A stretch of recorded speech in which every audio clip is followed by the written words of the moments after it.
To be a rabbi, you have to be able to see the unshed tear and hear the unasked question.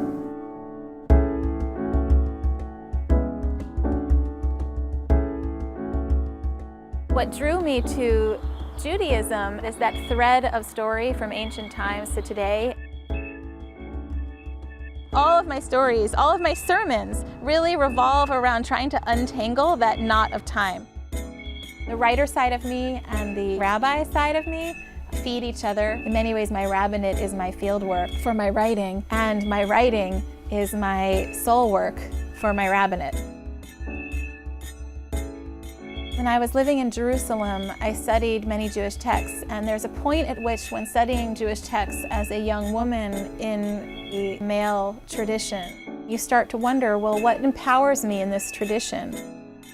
When I started to feel that I was left out of the text, I started to turn that sense of invisibility into something beautiful.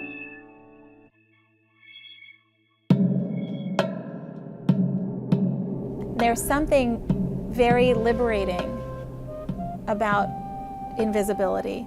In many ways, when you write, you have to imagine yourself bodiless. You're actually strolling through the desert, kicking up dust. Your heart is beating and it's somewhere else. The protagonist of Drawing in the Dust, Page Brookstone, as an archaeologist, she sorts through broken ruins in an attempt to find wholeness in herself. And what is beautiful about the story to me is that it is filled with real personal revelation. The novel opens with a scene where Paige is at a dance. Her only partner at the dance, she feels, is the clock across the gym. She spends much of her life trying to dig her way further and further away from time.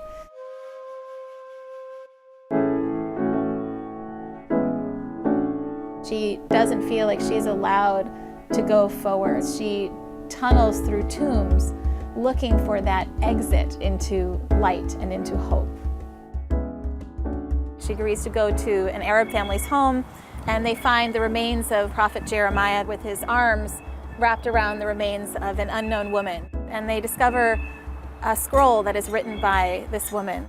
The book ultimately becomes about Paige's attempt to translate this scroll and to bring it into the light, and also about her own self-discovery.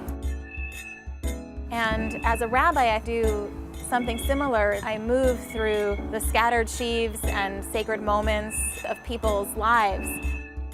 I've always been fascinated by anything ethereal. Writing is very much like a dream. All the parts reflect a part of yourself. At some level, I feel deep down that if you look at all the different things that I do in my world, that underneath it all, it's really just about loving people.